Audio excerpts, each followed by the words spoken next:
Donc, ce qu'on peut faire aussi, c'est, je vous montre une dernière chose avant de terminer. On peut jouer avec les UV de notre objet. Donc, on peut mettre une image, attendez, normal, bump, non, plaquage. Vous le connectez ici. Et on peut ajouter un, il s'appelle un, alors le nom, c'est dans l'entrée. Et il s'appelle coordonnées de texture. Alors on peut le mettre en UV. Je retourne dans mon rendu. Et je peux augmenter ma taille de mon image. Donc à 12 par 12 par exemple. Voilà.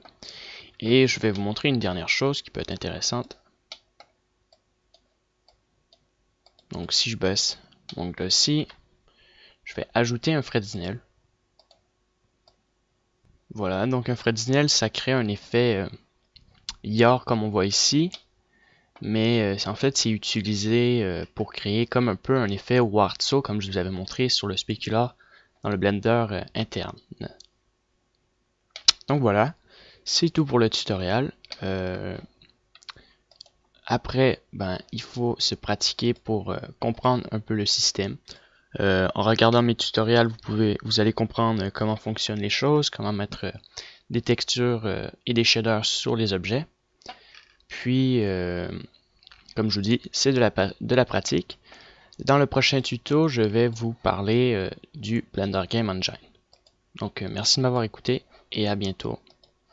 Alors, bienvenue sur ce nouveau tutoriel sur Blender Prophase. Aujourd'hui, je vais vous montrer comment utiliser le mode Cycle. Alors, le mode Cycle est un nouveau mode dans Blender depuis la version 2.50, je crois. Même non, pas 2.50, mais 2.60, un truc du genre. Donc, c'est pas si vieux quand même, ça fait peut-être environ 6 mois ou peut-être un peu plus que nous avons Cycle dans Blender.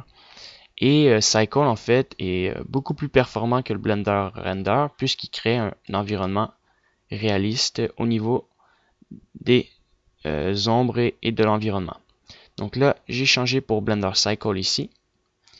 Et vous avez un mode qui est écrit rendu.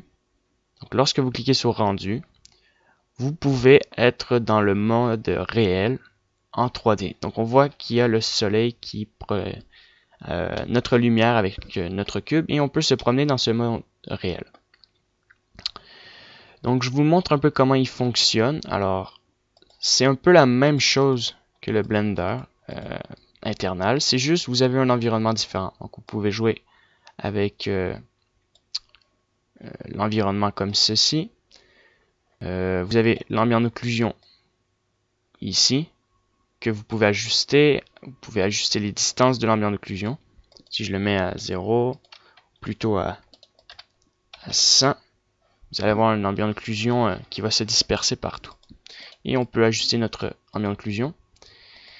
Et échelle d'échantillonnage, en fait, c'est ce qui est utilisé pour la résolution au niveau des lumières. Donc, voilà. Donc, en fait, quand je parle des lumières, c'est le noise, en fait, les taches blanches, puisque il faut augmenter la résolution pour enlever ces taches blanches. Donc, je vous montre comment, en fait, le menu est assez semblable. C'est juste, vous avez des films différents, le mode transparent directement ici. On peut modifier la performance comme dans l'autre système. Et on peut augmenter la résolution à partir du rendu. Donc ça, c'est le rendu de la caméra. Et ça, c'est le rendu interne ici. Donc on voit que ça calcule et que ça monte et que les noise, les points blancs disparaissent. Donc je vais sélectionner ma caméra et je vais faire utiliser un nœud. Donc on voit que le mode est différent. En fait, je trouve que le mode est beaucoup plus simple et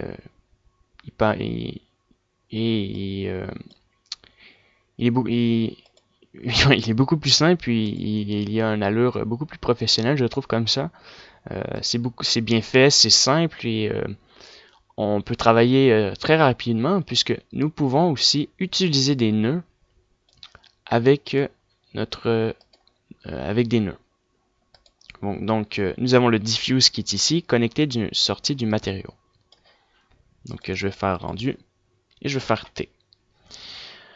Alors on a le diffuse, donc la même chose que dans le Blender internal. Donc si je sélectionne ma plane, je vais faire nouveau, je vais mettre ça jaune, jaune. Voilà, donc c'est le même principe. Alors je vous montre comment ça fonctionne. Donc je vais le supprimer.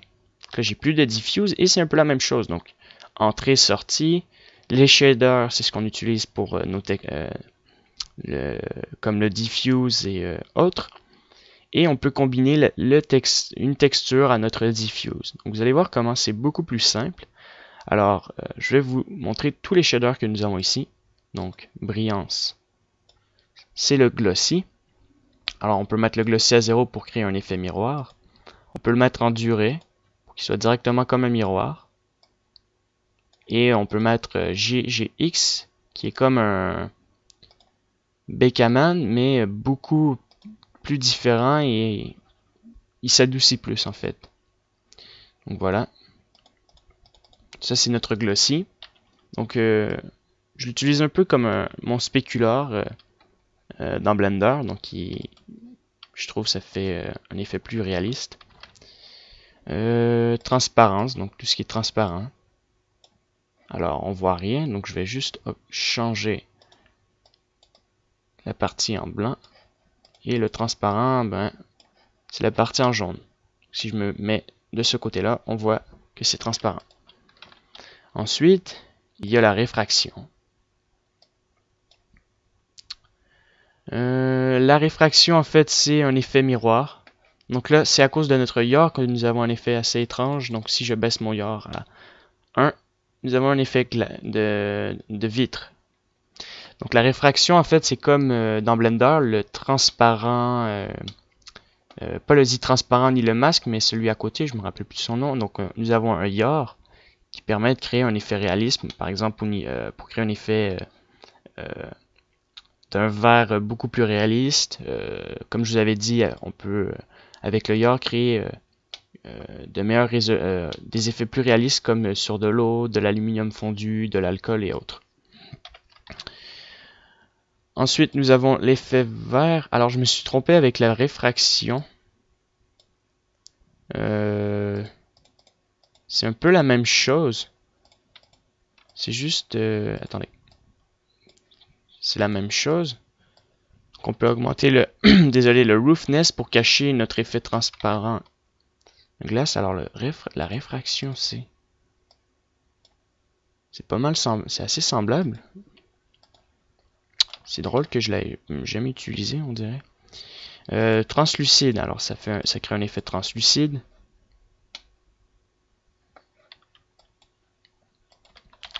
Anisotropique, ça crée un effet brillance mais anisotropique. Donc on voit que notre objet n'est pas totalement comme le brillant ou que on ne voit pas un effet de lumière comme ceci en fait. Le brillant crée une projection de tous les sens, tandis que l'anisotropique crée sa direction la crée sur une ligne en fait. Donc en général, on retrouve l'anisotropique sur du métal, comment dire, pas soudé ni pas du métal grillé, mais du métal, comment dire. Alors je cherche le mot, mais souvent sur les casseroles, on peut les retrouver. Ces effets anisotropiques. Tout ce qui est cylindre, en général, on peut les retrouver. Donc du métal, par exemple, brossé. Voilà. En général, on voit ça. Velours. Alors, c'est tout ce qui crée des effets de velours. Alors, de toutes les couleurs. Donc, super pour les vêtements.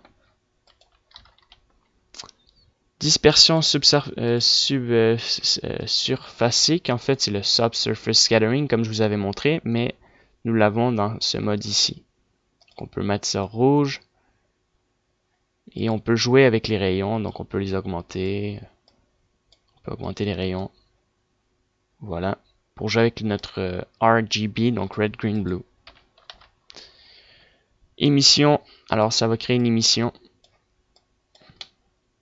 Donc ça va mettre, ça crée un effet de lumière. Donc on voit que notre cube est illuminé. Arrière-plan. Alors l'arrière-plan, il s'utilise en fait pour cacher un objet. Par exemple, on peut créer un effet, comment dire, lorsqu'on fait du VFX par exemple. Lorsqu'on prend un objet 3D et on le met dans une vidéo, ça c'est assez pratique pour le mettre derrière, par exemple, un mur. Donc si je sais pas moi, il y a une personne qui saute sur un mur, on peut cacher le mur avec cette plane là pour mettre un matériau 3D par exemple. Occlusion, ben, c'est un effet ambient d'occlusion. Et obstacle principal, j'ignore c'est quoi ça par exemple. Alors, je vous montre comment mettre des textures. Donc, on connecte un diffuse. Et puis, tous les shaders que je vous ai montrés, si vous voulez les combiner en plusieurs fois, il nous faut un shader de mélange, Donc, on connecte le shader de mélange et par exemple, on peut ajouter notre brillant. Voilà. Ensuite, pour créer une texture, comme je vous avais dit, il nous faut mettre un UV. Donc, on va le duplier simplement comme ça puisque c'est une plane. Et je vais ajouter une texture. Donc, nous avons une texture de plusieurs différentes. Donc, je vais prendre ma texture et on la connecte dans le rugosité ici ou dans la couleur. Moi, je vais la connecter dans la couleur. Donc, on va choisir une texture. Par exemple, métal. Texture ici. Texture. Alors, je vous montre, vous allez voir.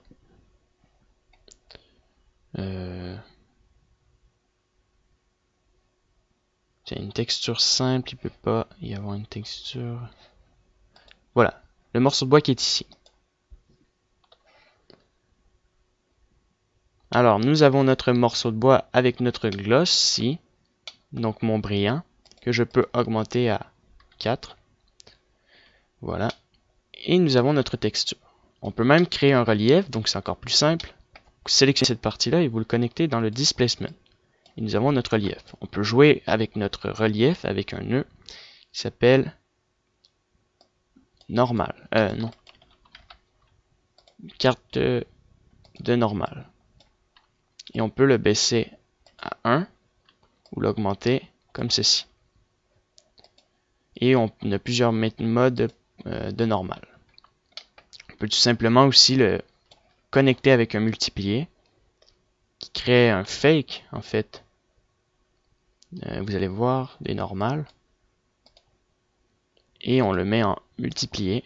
Et on peut baisser notre mode à 1. Ou l'augmenter. Pour jouer avec nos normales pour créer un fake, comme je vous ai dit.